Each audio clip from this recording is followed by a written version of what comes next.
Welcome to my class. आज हम पढ़ने वाले हैं class 10 chapter number 1 real number. तो कक्षा 10 की चैप्टर 1 रियल नंबर आज हम लोग पढ़ने वाले हैं। समझते हैं कि रियल नंबर क्या है। तो आपने कभी सोचा है कि इस दुनिया में कितने तरह के नंबर होते हैं, किस किस तरह के नंबर होते हैं? जैसे नंबर लाइन में भी हमने पढ़ा है natural number, whole number, natural number 1 2 3 4 5 6 7 8 and so on. Natural number में जीरो को भी शामिल कर लिया जाए तो होल नंबर बन जाता है, और जीरो के पहले नेगेटिव नंबर -1 -2 -3 ये सारे नंबर इंटीजर कहलाते हैं। डेसिमल नंबर जैसे 10.5 7.8, फ्रैक्शंस हो गए जैसे 3/5 11/10, ये सारे फ्रैक्शंस हो गए। इस तरह के नंबर्स होते हैं। तो ये सारे नंबर एक दूसरे से कैसे कनेक्टेड हैं, और इस चैप्टर का नाम है जो रियल नंबर। तो रियल नंबर इन बाकी नंबर से कैसे अलग है, इस चैप्टर में हम लोग आज समझने वाले हैं। तो चलिए सबसे पहले देखते हैं, सबसे पहले समझते हैं इसको। तो इस चैप्टर में हम लोग क्या क्या पढ़ने वाले हैं?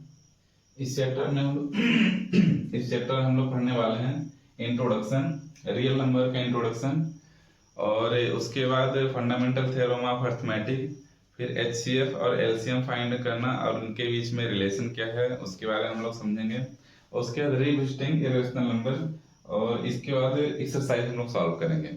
तो सबसे पहले हम लोग समझ लेते हैं चैप्टर में है क्या क्या, और एक्सरसाइज में पहुंचने से पहले आपके सारे कॉन्सेप्ट क्लियर हो जाने चाहिए, जिससे एक्सरसाइज में जितने भी क्वेश्चन आए आप आसानी से सॉल्व कर सको। तो चलिए समझते हैं। जैसे नंबर लाइन यहाँ पे बनी हुई है, इस नंबर लाइन में जितने भी नंबर आपको देखने को मिल रहे हैं ये सारे इंटीजर हैं। सारे नंबर इंटीजर्स हैं। इंटीजर्स में कई तरह के नंबर होते हैं। जैसे अगर 1 से स्टार्ट कर रहे हैं आप, 1 से स्टार्ट कर रहे हैं तो नेचुरल नंबर होगा, और नेचुरल नंबर में जीरो को भी शामिल कर लिया जाए तो ये होल नंबर कहलाता है, और इधर के सारे नंबर निगेटिव नंबर कहलाते हैं, और ये सारे नंबर इंटीजर्स हो गए। अब अगर मैं आपसे एक क्वेश्चन पूछूं कि इन सारे नंबर्स के बीच में भी क्या कोई नंबर है? जैसे 0 और 1 के बीच में भी कौन सा नंबर है? 1 और 2 के बीच में कौन कौन से नंबर हैं? 2 और 3 के बीच में कौन कौन से नंबर हैं? 3 और 4 के बीच में कौन कौन से नंबर हैं? इसके बाद आगे 6 7 8 9 एंड सो ऑन, कई सारे नंबर्स होते हैं, अनलिमिटेड। तो यहाँ पे मैं एक एग्जांपल लिया हूँ, 1 और 2 के बीच में कौन कौन से नंबर होते हैं ये हम समझते हैं। 1 और 2 के बीच में, 1 और 2 के बीच में कौन कौन से किस किस तरह के नंबर्स होते हैं ये हम आज समझेंगे। तो सबसे पहले डेसिमल नंबर। डेसिमल नंबर कैसे नंबर होते हैं? 1.5 1.6 1.7 1.8 1.9, ये सारे नंबर कौन कौन से हो गए? कौन से नंबर हो गए? डेसिमल नंबर हो गए। उसके बाद फ्रैक्शंस होते हैं। फ्रैक्शंस कैसे? 3/2 4/3 9/8 10/9, ये सारे नंबर्स फ्रैक्शंस हो गए। इन्हीं को रेशनल नंबर भी बोला जाता है। इसके बाद इर्रेशनल नंबर जैसे 2 √2 √3, ये सारे इर्रेशनल नंबर हो गए। और कौन से नंबर हुए? जैसे 1.3333 एंड सो ऑन, ये भी इर्रेशनल नंबर हो गए। इस तरह के इर्रेशनल नंबर होते हैं। तो यहाँ पे जितने भी नंबर अभी तक आप लोगों ने देखा, इंटीजर्स से लेकर decimal number, fraction, rational number, irrational number, जितने भी नंबर्स आप देख पा रहे हैं, इन सारे नंबर्स को नंबर लाइन में रिप्रेजेंट किया जा सकता है। इन सारे नंबर्स को इस नंबर लाइन पर रिप्रेजेंट किया जा सकता है। जैसे 1 और 2 के बीच में इन सारे नंबर को मैं रिप्रेजेंट किया, तो सारे ही नंबर को इस नंबर लाइन पर रिप्रेजेंट किया जा सकता है। तो रियल नंबर की डिफिनीशन क्या हुई? रियल नंबर की डिफिनीशन क्या हुई? रियल नंबर की डिफिनीशन क्या हुई?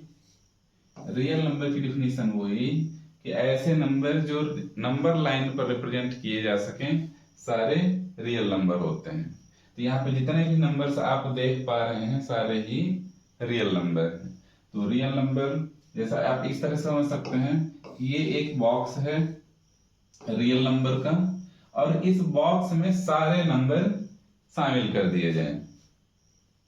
इस बॉक्स में सारे नंबर शामिल कर दिए जाएं तो वो कहलाते हैं रियल नंबर। तो रियल नंबर कौन से नहीं होते हैं? इमेजिनरी नंबर जो होते हैं वो रियल नंबर नहीं होते हैं। आप आगे की क्लासेस में पढ़ेंगे, 11th क्लास 12th क्लास में आयोटा, जहां पे आई की वैल्यू होती है -√-1, तो इमेजिनरी नंबर जो होते हैं तो वो रियल नंबर से नहीं होते हैं। तो वो हम अगली क्लास में पढ़ेंगे। बट यहाँ पे क्या है, यहाँ पे ये सारे नंबर जो आप देख पा रहे हैं ये सारे रियल नंबर्स होते हैं। तो रियल नंबर हमने समझ लिया। आगे समझते हैं आगे टॉपिक में क्या है। अगले टॉपिक में अगला टॉपिक है हमारा second number, fundamental theorem of arithmetic. Fundamental theorem of arithmetic. तो इस थ्योरम का क्या कहना है? Every composite number can be expressed as a product of prime number.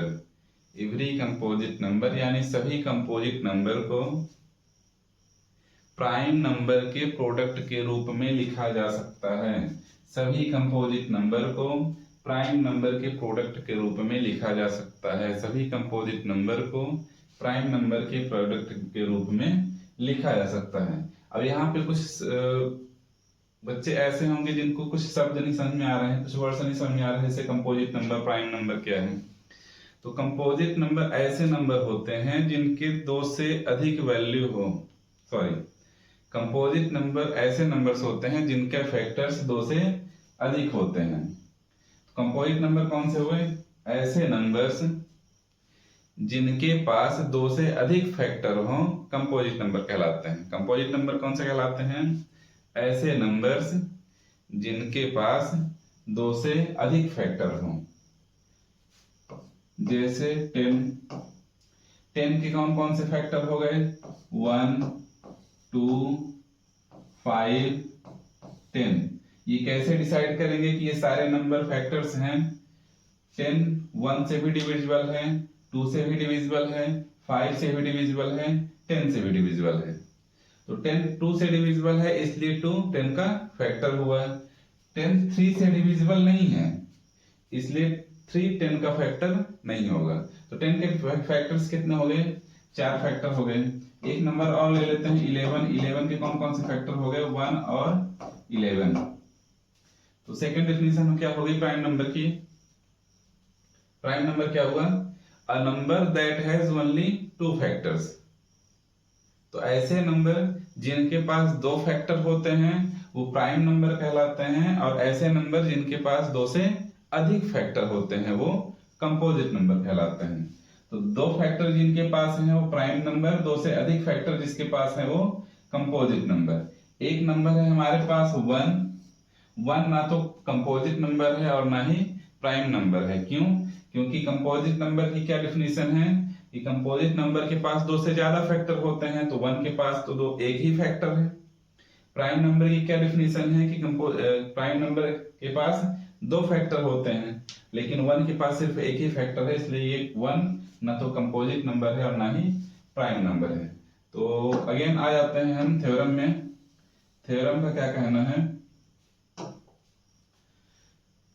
कि कंपोजिट नंबर को प्राइम नंबर के प्रोडक्ट के रूप में लिखा जा सकता है। कंपोजिट नंबर को, कंपोजिट नंबर हमारा है 10 को प्राइम नंबर के प्रोडक्ट के रूप में लिख सकते हैं 18 2 मल्टीप्लाई 3 मल्टीप्लाई 3 22 11 मल्टीप्लाई 2 25 5 मल्टीप्लाई 5।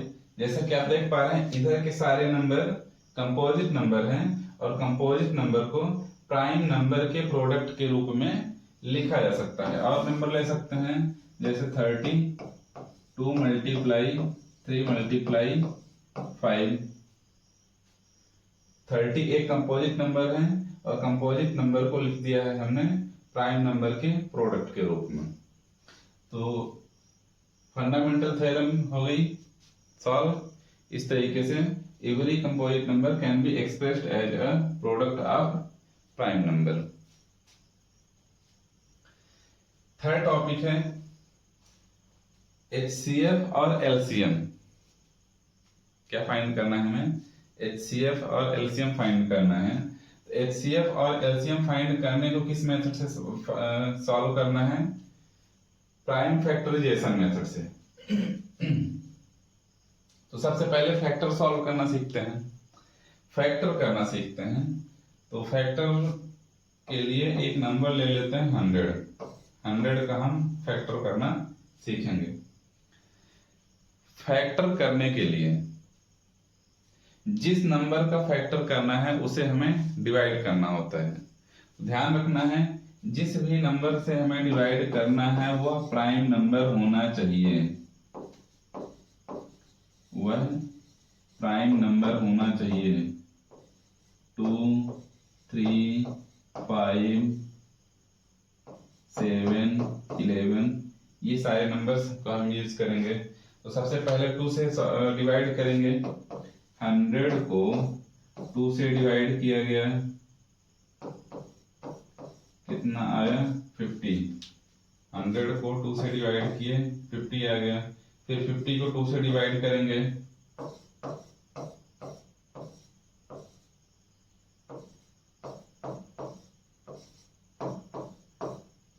25। 25 को 2 से डिवाइड करेंगे, 25 को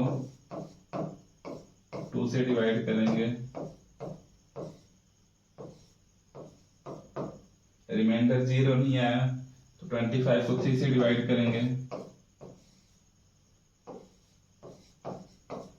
इसमें भी रिमाइंडर 0 नहीं आ रहा है। फिर 25 को 2 से डिवाइड किया हमने, रिमाइंडर 0 नहीं आया। 3 से डिवाइड किया, 0 नहीं आ रहा है। फिर 5 से डिवाइड करेंगे, 5 5 जा 25, 5 5 जा 25, फिर 5 1 जा 5। इस तरीके से फैक्टर करना है, इस तरीके से फैक्टर करना है। अब आगे समझते हैं LCM और HCF निकालना। LCM और HCF कैसे निकालते हैं? तो दो नंबर ले लेते हैं 8 and 16। 8 and 16। 8 का फैक्टर करते हैं, 2 4 जा 8, 2 2 जा 2 1 जा। 16 का फैक्टर करेंगे, 2 8 जा 16, 2 4 जा 2 2 जा। छोटे नंबर इसलिए लिया हूं, पहले आप कॉन्सेप्ट समझ लें, उसके बाद एक्सरसाइज में और एग्जांपल्स में हम बड़े नंबर्स का भी LCM और HCF फाइंड करेंगे। तो 8 और 16 दोनों का फैक्टर हो गया। आगे लिखना है 8 equals to 2 multiply 2 multiply 2, 2 multiply 2 multiply 2। 16 equals to 2 multiply 2 multiply 2 multiply 2, 2 multiply 2 multiply 2 multiply 2। यहाँ पे आप देख पा रहे हैं 2 के कितने कौन कौन से पेयर बन रहे हैं। एक पेयर ये बन गया, एक पेयर ये बन गया, एक पेयर ये बन गया। तो हमारा HCF क्या आ गया? जो पेयर बने हुए हैं उनका मल्टीप्लाई कर लेना है, जो पेयर बने हुए हैं उनका मल्टीप्लाई कर लेना है। 2 1 2 यहाँ से आ गया, 1 2 यहाँ से आ जाएगा और 1 2 इसको ले लिए, तो 2 2 जा 4, 4 2 जा 8। HCF क्या आ गया हमारा? 8 आ गया। एलसीएम कैसे फाइंड करेंगे?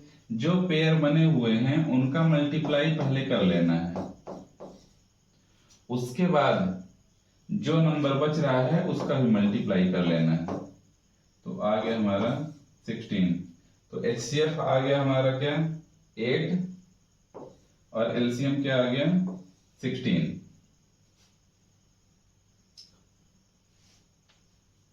तो इस तरीके से HCF और LCM फाइंड करना है प्राइम फैक्टराइजेशन मेथड से। और फोर्थ टॉपिक में हम क्या पढ़ेंगे? फोर्थ टॉपिक में हम पढ़ने वाले हैं, फोर्थ टॉपिक में क्या पढ़ेंगे? Revisiting irrational number. जैसे √2 को इर्रेशनल नंबर प्रूफ करना सीखेंगे, √3 को इर्रेशनल नंबर प्रूफ करना सीखेंगे, √4 को इर्रेशनल नंबर प्रूफ करना सीखेंगे। तो इसके बाद एक एग्जांपल ले लेते हैं।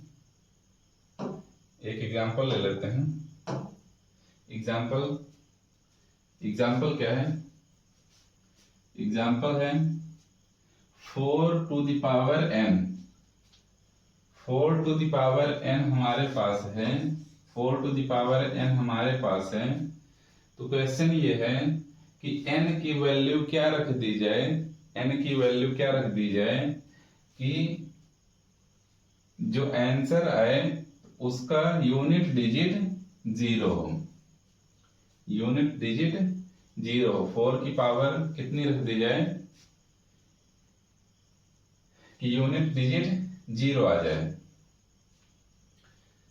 तो ट्राई करते हैं। 4 की पावर 1 रख के देखते हैं कितना आता है। 4 की पावर 2 16, 4 की पावर 3 64, 4 की पावर 4 256। आप देख पा रहे हैं कि कोई भी नंबर रखने पर एक पैटर्न बन रहा है। 1 डिजिट देखना, यूनिट डिजिट देखना है बस। यूनिट डिजिट क्या है? 4 6 4 6, एक पैटर्न बन रहा है।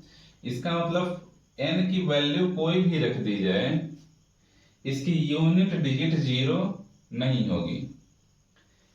4 के अलावा कोई भी नंबर आप ले लो, इस क्वेश्चन में 4 है, 4 के अलावा कोई भी नंबर आप ले लो, उसकी पावर आप कितनी भी बढ़ा लो, कोई भी पावर रख लीजिए, यूनिट डिजिट 0 नहीं होने वाली है। ऐसे नंबर जिनके ऑलरेडी यूनिट डिजिट 0 हैं, उनकी पावर आप कुछ भी रख लीजिए, रिजल्ट हमारा जो आएगा उसकी यूनिट डिजिट 0 होगी। इसके अलावा कोई भी एक क्वेश्चन है एक्सरसाइज में, सेम क्वेश्चन है, उसमें क्या पूछा गया है? 6 to the power n की वैल्यू क्या फाइंड करिए जो यूनिट डिजिट 0 आ जाए। सेम इसी तरह से है। तो आंसर में हम लिखेंगे, आंसर में हम क्या लिख देंगे? आंसर में लिखना है देयर इज, आंसर में क्या लिखेंगे? There is no value of n for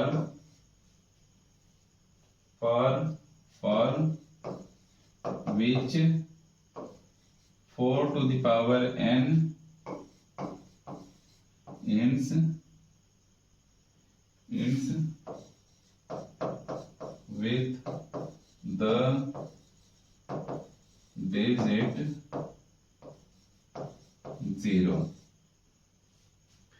तो आंसर में लिखना है कि n की कोई वैल्यू है ही नहीं कि जो 4 की पावर को यूनिट डिजिट 0 ला सके। इसके बाद हम एक्सरसाइज में आएंगे, एक्सरसाइज के सारे क्वेश्चन सॉल्व करेंगे।